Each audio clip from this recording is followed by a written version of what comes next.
జై శ్రీరామ్. చింతకాయ పచ్చడి చేశాను. ఎలా ఉందో చెప్పండి. చాలా టేస్టీగా ఉంటుంది.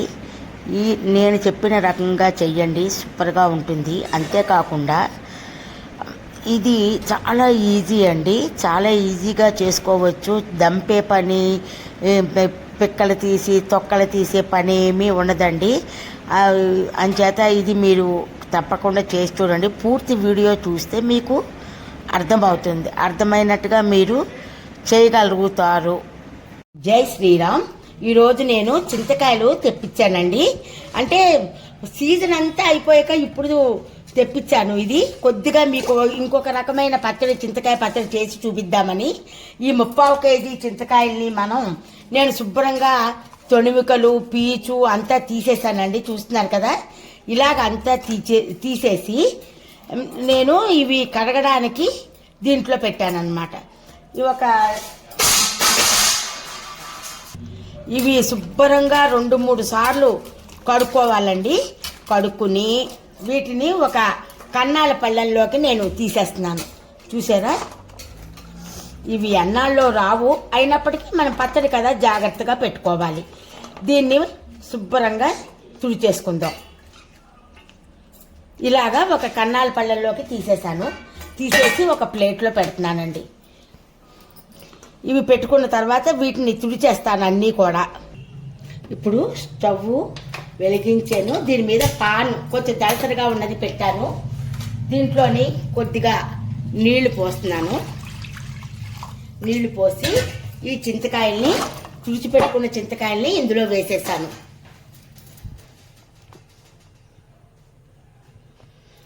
ఇందులో వేసి మనం దీని మీద మూత పెట్టుకుందాం.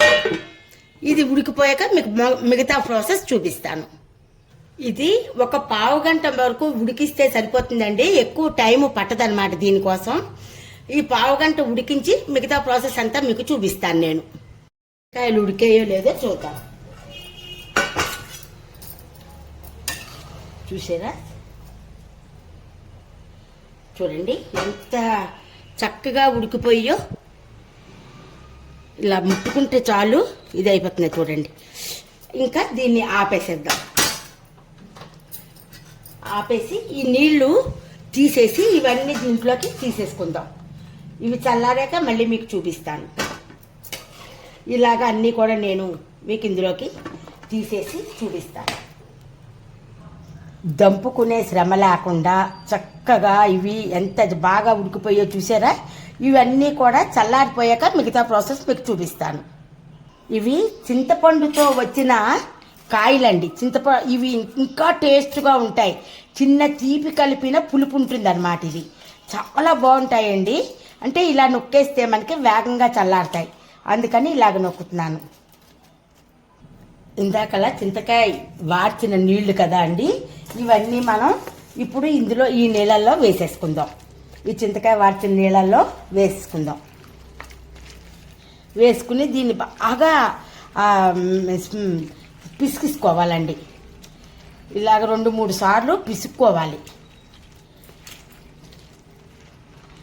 ఇలాగ అన్నీ కూడా మనం ముందుగా అన్నీ వేసేసుకుందాం.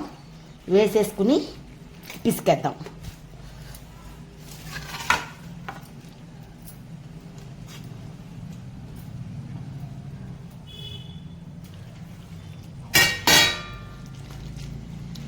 ఇలాగా మొత్తం అంతా కూడా వేడి చల్లారింది. మనం పిసికేద్దాం. ఇప్పుడు ఒక గిన్నె పెట్టుకుని దీంట్లోకి మనం అంతా కూడా వడకట్టేసుకుందామండి.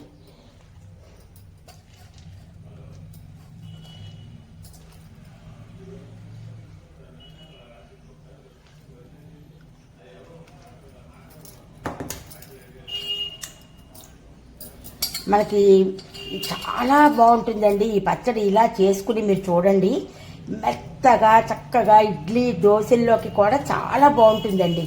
ఇలాగ అంతా కూడా మనం పిసికేసుకోవాలన్నమాట.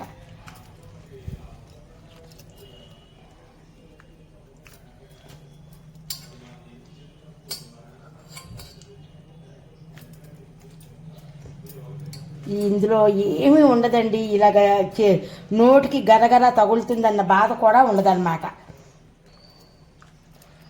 ఇలాగా అంతా కూడా మనం దీన్ని ఇలా స్ట్రైనర్తో మనం చేసుకోవాలి.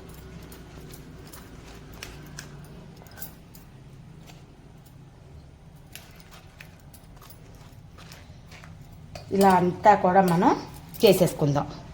ఇలాగ అంతా ఒక పళ్ళెల్లోకి పిసికి తీసేసాను. మళ్ళీ కూడా దాన్ని కూడా మనం దీన్ని స్ట్రెయిన్ చేసుకున్న తర్వాత దాన్ని కూడా మళ్ళీ మనం ఇంకొంచెం నీళ్లు పోసి దాన్ని మనం చక్కగా చేసుకోవచ్చండి. ఇలాగంతా కూడా మనం చేసేస్తే ఎంత బాగుంటుందంటే చిన్నపిల్లలు కూడా వద్దు అనకుండా చక్కగా తింటారండి. సంవత్సరానికి ఒక్కసారి దొరుకుతాయి మనకి చింతకాయలు, అలాగనే మామిడికాయలు. ఇలాంటివన్నీ కూడా మనం తిన్నామనుకోండి మంచిది, ఆరోగ్యానికి చాలా మంచిదన్నమాట.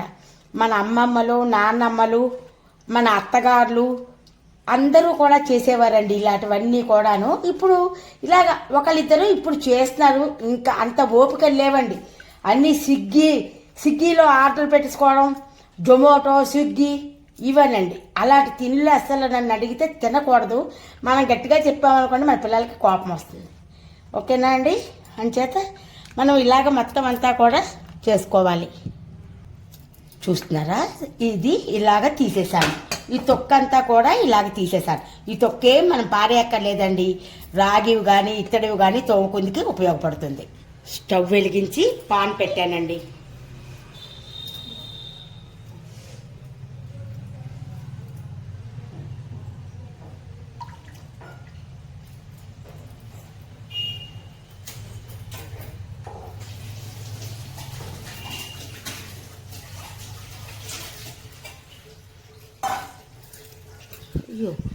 ఇప్పుడు స్టవ్ వేడెక్కింది కదండి, పొయ్యి వేడెక్కింది. పొయ్యి కాదు, మూకుడు. దీంట్లో ఇది గుజ్జులాగా మెత్తగా అయ్యే వరకు మనం చేసుకుందాం.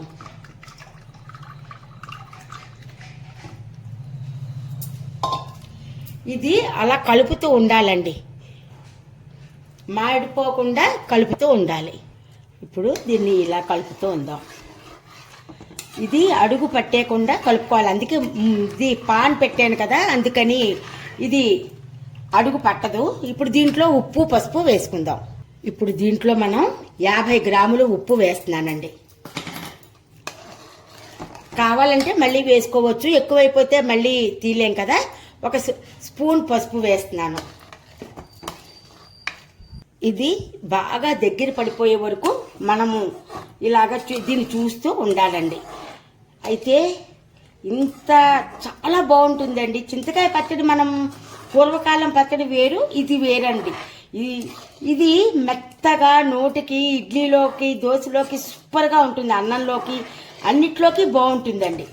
ఇది చేసే పద్ధతి కూడా ఈజీ ప్రాసెస్ అన్నమాట.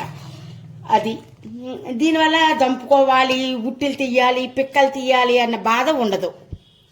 చూడండి ఇలాగా దగ్గర పడుతోంది, కానీ ఇంకా దగ్గర పడాలండి. ఇంకా దగ్గర పడ్డాక మనకి కోవా టైప్లోనే చక్కగా ఇలాగా దగ్గరగా అయిపోవాలి. ఈ రకంగా మనం అంతా ఉడికించేసుకున్నాం. ఉడికించేసుకున్నాక చూసారా దగ్గరగా పడిపోయింది. ఇది చల్లారిపోతే ఇంకా బాగా దగ్గరగా అయిపోతుందండి. చల్లారిపోయాక నేను ఏమేమి వేస్తున్నాను అన్నది మీకు నేను చూపిస్తాను. అయితే దీంట్లోని కొంతమంది బెల్లం వేసుకుంటారు, బెల్లం కానీ పంచదార కానీ వేసుకుంటారండి. మరైతే నేనైతే వెయ్యట్లేదు.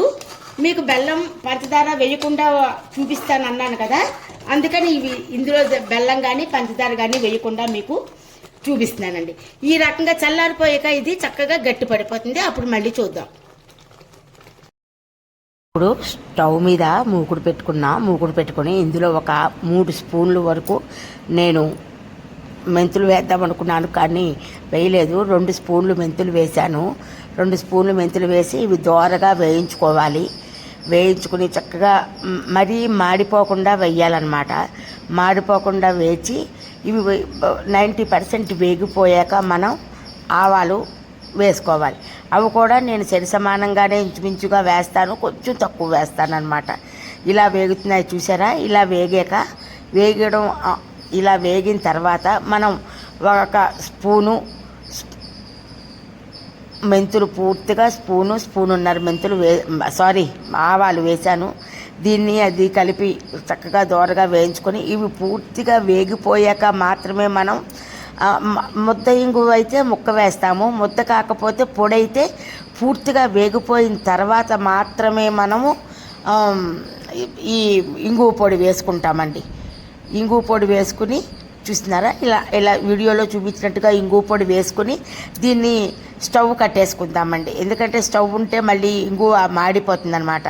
దీన్ని మనం ఇప్పుడు మిక్సీ చేసుకుందాం. దీన్ని మిక్సీ బౌల్లో వేసి మిక్సీ చేసుకుందామండి. అవి మిక్సీ చేసేస్తాను. ఇవి మిక్సీ చేసేసాక ఆ పొడిని కూడా మనము కొద్దిగా దీంట్లోని మనం వేసుకుందాము. ఇలా ఈ రకంగా నేను పొడి చేశాను. ఈ చేసిన పొడిని మనం దీంట్లోని మనం వేసుకుందాం. ఇది ఈ చింతకాయ పచ్చట్లో మనం వేసుకుందామండి. చింతకాయ పచ్చట్లో వేసుకుంటే చాలా టేస్టీగా ఉంటుంది. ఇది చల్లారిపోయాక ఇలా గట్టి పడిపోయింది. ఇప్పుడు దీంట్లో మనం 100 గ్రాముల కారం వేసుకుందాం. కారం వేసి దీన్ని కలిపేద్దాం.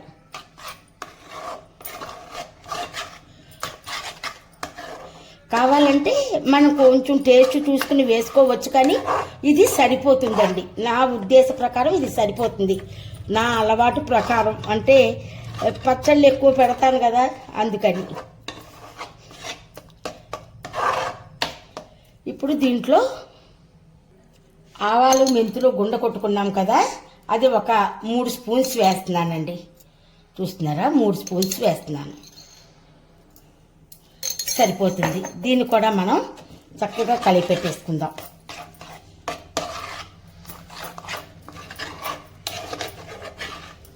సరిపోతుందండి. అంతకన్నా ఎక్కువ వేస్తే మళ్ళీ చేదు వస్తుంది అనమాట.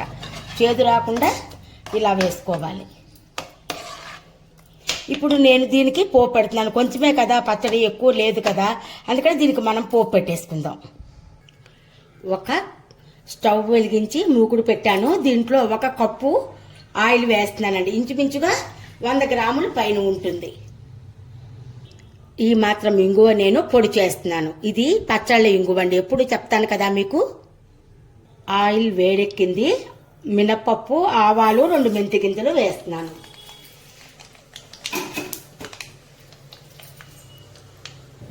ఇప్పుడు పోపు వేగిపోయింది. మనం కొట్టిన ఇంగువ వేసేస్తున్నాను. ఆహా, ఏమి కమ్మని వాసన వస్తుంది ఇంగువ వేసేసరికి. స్టవ్ ఆఫ్ చేశాను. కరివేపాకు కూడా వేసాను. ఇది చల్లారాక మిగతా ప్రాసెస్ చూపిస్తాను మీకు. ఇప్పుడు ఆయిల్ చల్లారిపోయింది. దీంట్లో పోపు ఇది వేసేస్తున్నాను. సూపర్ టేస్టీగా ఉంటుందండి. మీరు కూడా తయారు చేసి చూడండి. అద్భుత అంటారు మీరే. అవునండి, నిజంగానే మీనాక్షి గారు చాలా బాగుంది అంటారు. సూపర్ అన్నమాట ఇది. ఇది కొంచెం బాగా కలుపుకోవాలి.